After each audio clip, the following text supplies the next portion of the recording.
The Forge of the Chaos Dwarfs is almost upon us, and with it we get two brand new legendary heroes to play through. One for the Chaos Dwarfs and one for both Kislev as well as the Empire.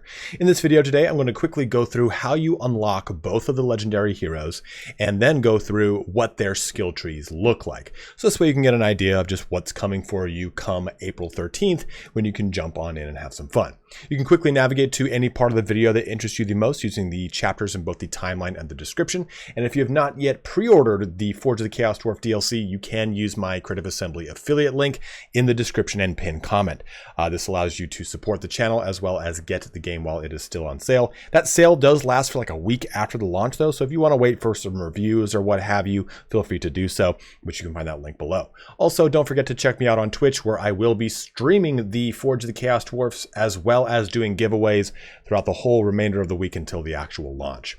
Find that linked again in the pinned comment and the description. Let's get started here on how to unlock the legendary heroes for the Forge of the Chaos Dwarfs. So we're going to start off with going over how to unlock Gorduz the Backstabber. Now, this is done in any Chaos Dwarf campaign, Immortal Empires or Realm of Chaos, and it doesn't matter which lord you start as. So let me go through how to do this. This is the ton of black here on turn 1 in Immortal Empires, but again, it doesn't matter. Let's go ahead. Oops, that's not my. Let's go ahead and look at the Volary here. Now, the Volary starts with a building slot and a building slot. What you have to look at is this building line, the Hobgoblin building line. Now, if you start with a Hobgoblin mustering camp, all you have to do is upgrade it. If you take over a location with a Hobgoblin mustering camp, all you have to do is reload it, or upgrade it. Now, if you don't have one built, all you got to do is build it. That's it. That's how you start the quest to get Gorduz. You simply press this button, and then we're going to go ahead and jump forward a turn, in which case we will then have the quest for Gorduz unlocked. So let's jump forward here. So we've jumped ahead. That turn has completed. The building was then completed, and now we have the quest for Gorduz the Backstabber. And all you have to do is maintain a total of 8 units of any of the Hobgoblin units, including the Regiments of Renown. Then you get him, and then a free 500 laborers.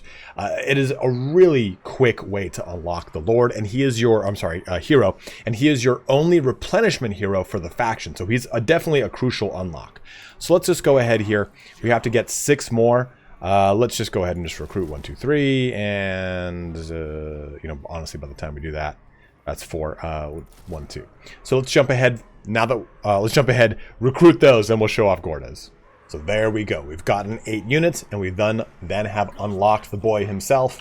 And let's go through his skill line. So he is quite good. He gives replenished troops, spread control. He also does damage to buildings, allows for a assassinate and then to assault units. But he starts with some great stuff as well. His weapon is the Dagger of Malice, which gives him a weapon strength increase as well as Chaos Undivided Corruption. But the ability is really nice here because it does imbue poison, and it's a nice increase to his weapon damage as well as melee attack. He's not the most stalwart in battle, so don't think you're going to throw this guy at someone and he's going to completely blend lord them, right? Like, taking a look at his AP, it's only 184 AP, so he's not really going to go toe-to-toe with like a really, really heavy, scary lord, but he can probably burst down a wizard caster quite easily. A wizard lord. Who the hell is a wizard caster?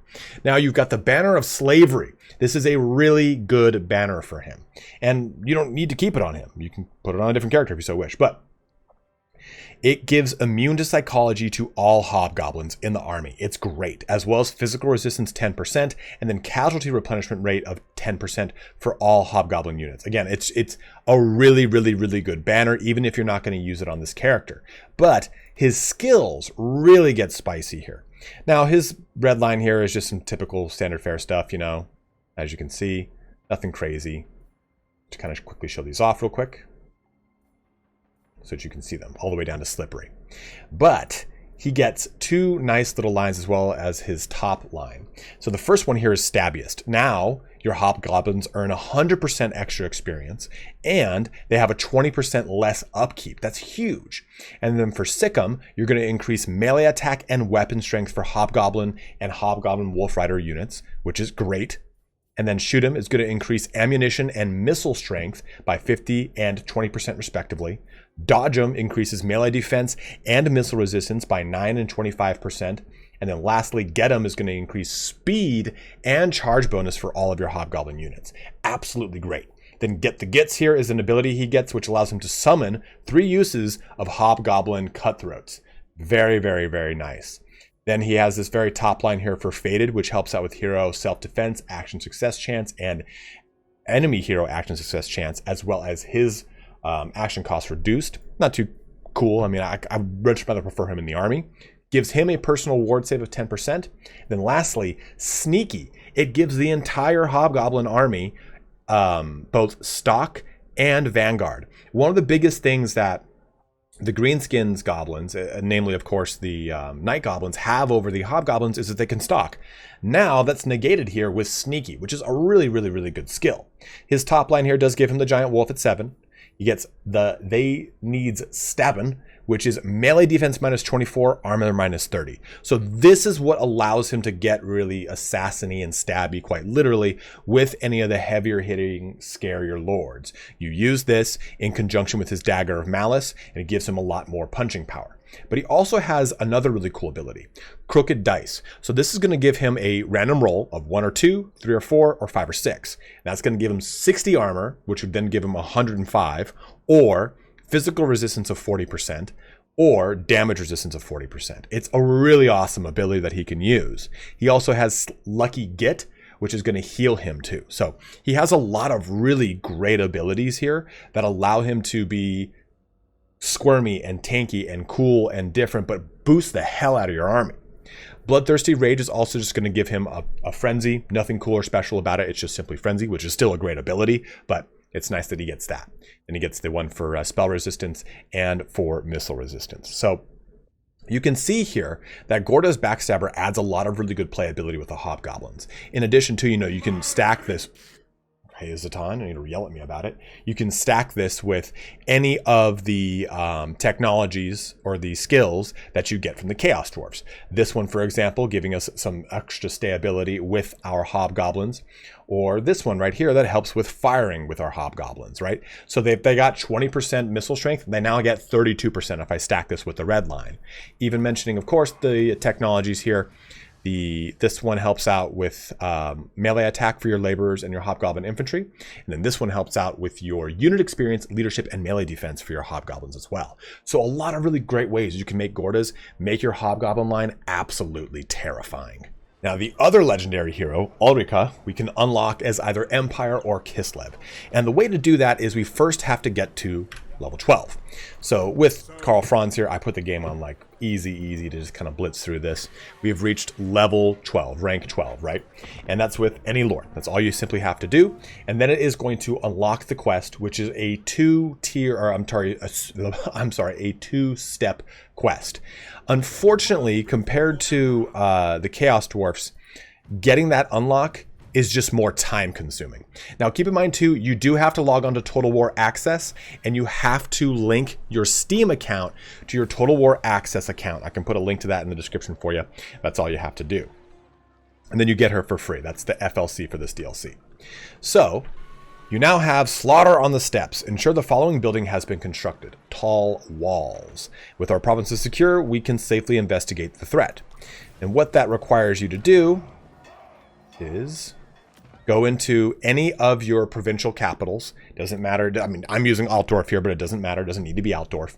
And I've already started the process, but you have to make this. The tier 2, or I'm sorry, this is technically be tier 4, right? But the second level, tier 3, Jesus Christ.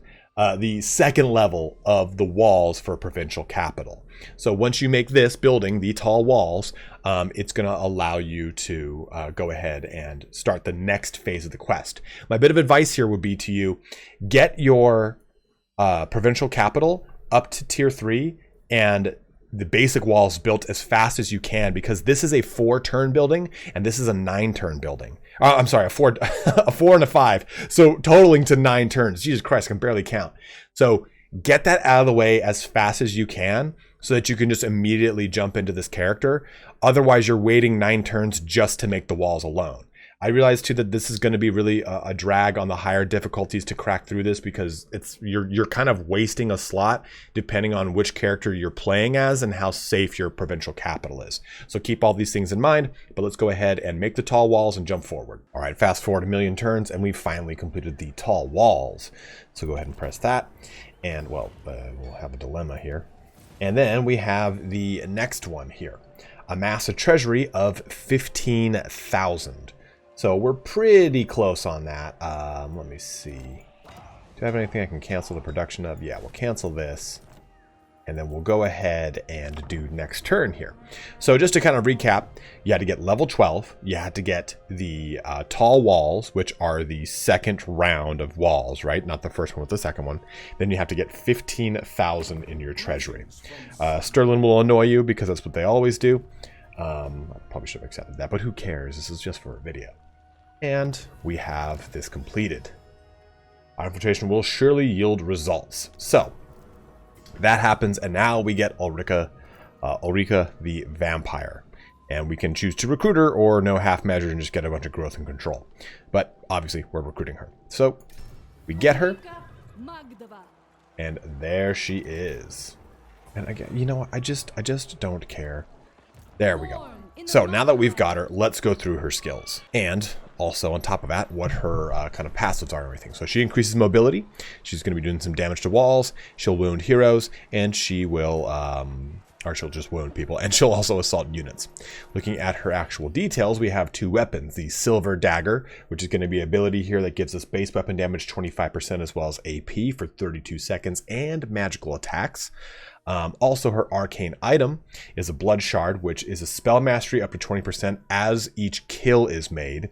And she also has an ancillary, Gabriela von Nachthofen. I'm not German. But wins of magic power reserve +5 and character experience per turn +15. So that is quite nice for her. Looking at her abilities, she gets fire whilst moving. She also has lesser hunger, which we'll take a look at in a second here. And Blood Shard is her arcane item.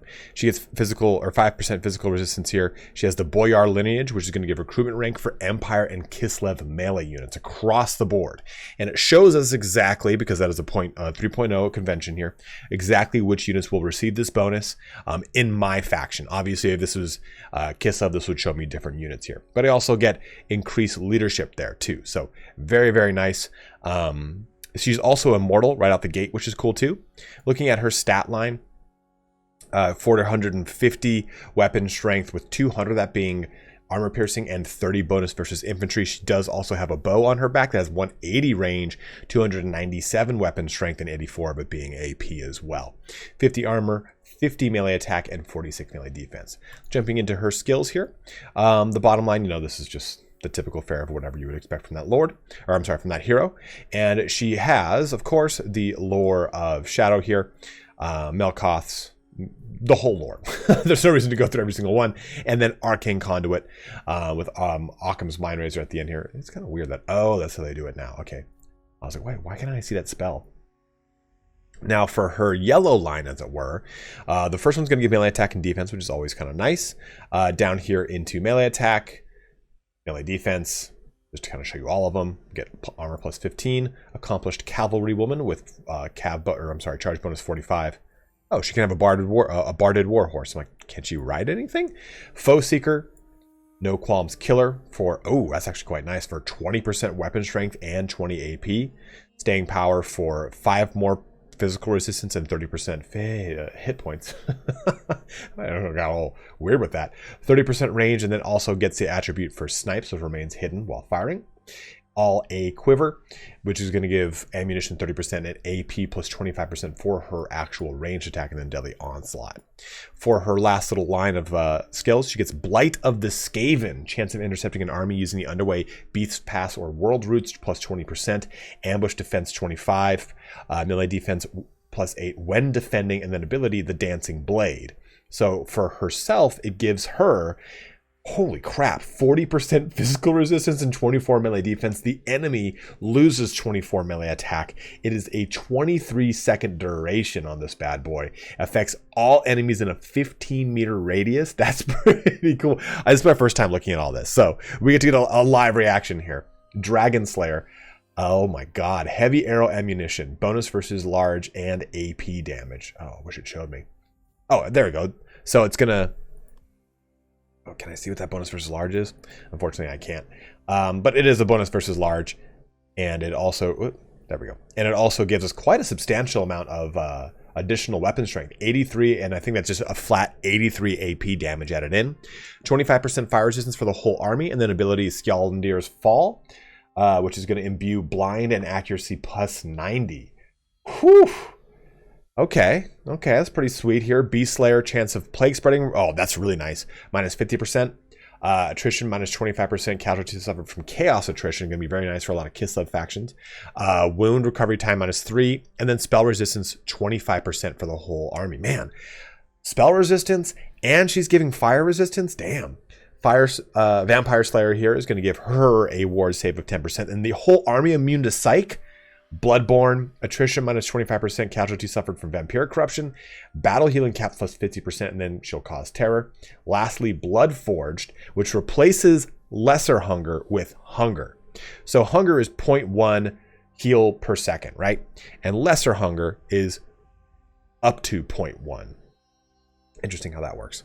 Let me look at this again. Wild. But also enemy leadership minus 6 for enemies in local region, and casualty replenishment rate 10% right there. She gets mentor.